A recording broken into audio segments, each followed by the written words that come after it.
it going, everybody? It's your boy Universal Veteran here again with another video, and today I wanted to discuss some issues that I'm having as a painter, as a miniature painter, primarily with my Death Guard, Flush Terrors, and Custodes. My biggest struggle so far, now that I'm down and painted 63 miniatures at this point, overall, I think I'm getting better at these certain things, but overall, I still have difficulties with shading and coming up with the correct color scheme for my models. As an example, typically, if I want to paint Shadowkeeper, as an example for Custodes, I will go up on Google and look up how they're painted, look up a photo as reference, and I will try to recreate that in the best way that I can. When it comes to like the Custodes, it's pretty simple, just black, red for the cowl. Also, there's so many options, and this is where I get tripped up at. So as an example, with the cowl for the Custodes, the red, you can call it a cape, whatever you want to call it. There's different ways of going about painting said cape. I'm just going to say cape going forward because it's the easiest thing to remember.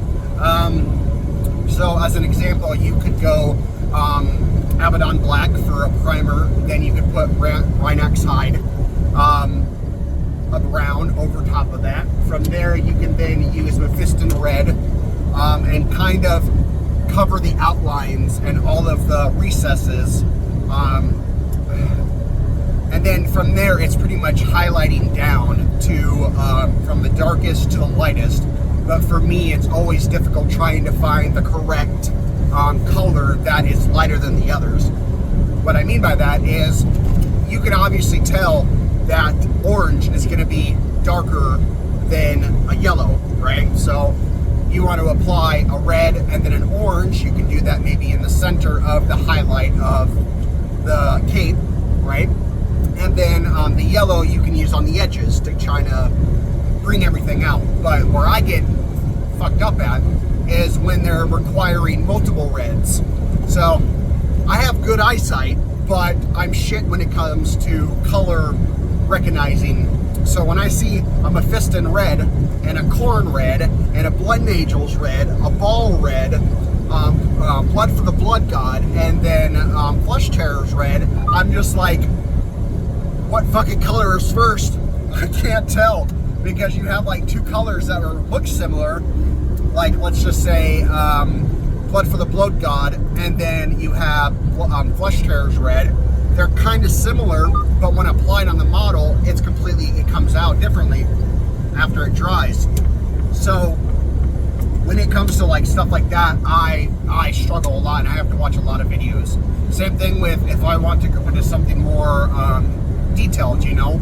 So let's say a Custodes model has black for the Shadowkeepers, and then they use, I don't know what kind of blue this is that they're using on like the armor, all the recesses, the creases and whatnot on like the spear. But for me, it's like, why are they using a blue?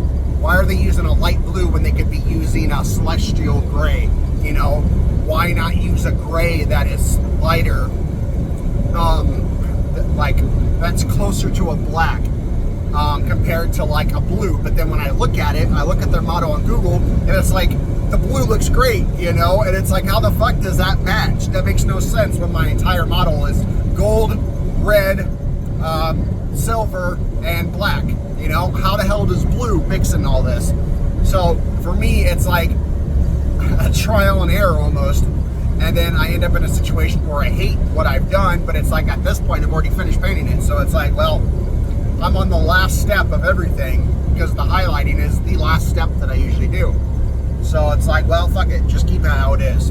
The same thing with like, I think non-metallic metal, I have yet to try it at all, because trying to picture where the light source is just does not compute in my brain whatsoever. You know, on occasion I can see a model and say, oh, that makes sense, you know. It's like, the shading should go here because the light is shining on my arm right now, so you want this interior to be shaded, right? But then it's like, how the fuck do I create a shade that's like with the colors, and trying to like, because I've watched the videos where they're explaining you want to kind of go outwards, you know, start in the middle with the darkest and then go lighter as you go out.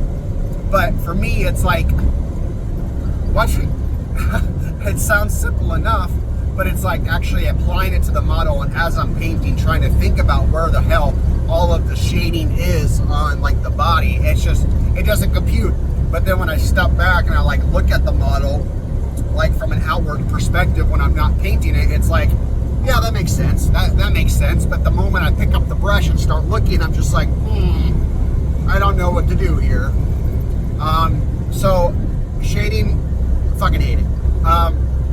Okay, too strong a word. I dislike it. I like shading because it challenges me, but I prefer highlighting. Highlighting is like, I love it. Not because I get to create like fancy lines everywhere all over my model and try to find every little crease and corner. It's mostly like trying to consistently paint the same size line. And that is a struggle beyond all hell. Because it's not just a simple, oh, well, paint a line consistently. Like, it sounds simple, but it's not, because it comes down to a bunch of factors. One, how thin is your paint? Is your paint thin enough to allow for the brush to absorb an equal amount of paint every time you put it in there? And you also have to think of, how much paint am I applying to the brush? Am I scraping off too much? Am I putting too much on there? You know? When I go to put the brush on the model itself, because of how small it is, how strong is the push that I'm applying, the force that I'm generating on the model? So will you end up in a situation where you're applying a certain amount of force and you notice, oh, that line's too thick, so you pull back a micrometer, and then oops, now it's too thin. So you try to push back another micrometer, but it's like the muscle control of like maintaining the same consistency is fucking brutal. So then you end up in a situation where like, oh, you have the perfect line and you're applying it perfectly over the seam of like the armor, but then you're right out of paint. So it's like having to do all of these steps again, and all of the same struggles each and every time that you put it in there. And while a lot of people would find that frustrating, which it is, I love like being able to, after I've done a perfectly smooth line on a model, I can step back and be like, damn, I did good, you know? So for me, it's that instant satisfaction of doing it correctly that I get the most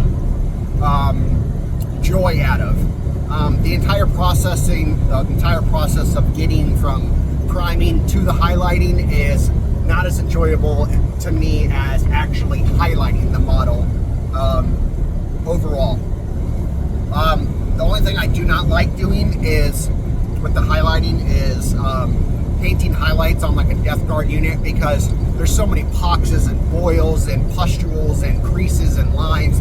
It's hard sometimes to figure out what the hell I should be highlighting, you know? Should I be highlighting each and every boil? Should I just go across the whole body of the armor and then just kind of skip over the protrusion of a tentacle, you know? But when it's like painting a flesh terror, basic Space Marine, like on the armor, it's like, I know where the lines go, and it's just one line across and one line going all the way around the shoulder pad, you know? So it's pretty simple. But for the most part, I enjoy every aspect of it. There's certain things that are still a learning, still making me learn every time I paint a model, because they're all different. But there's also things to where I think I've gotten pretty good at, and because of that, my models are starting to improve as I get better with it. I'm starting to get into like a routine of painting the same models or painting the same color spectrum each time, and I have to keep reminding myself like it's okay to try new things, because that's the fun in it. But it's definitely hard to not get in that routine and just rinse and repeat each and every time, you know. Thankfully, I haven't hit that yet, because every model that I've painted has been unique in its own way. But if I need to paint 50 Space Marines that look the exact same, then we're going to struggle. Then we might hit a little wall of repetitiveness and boredom.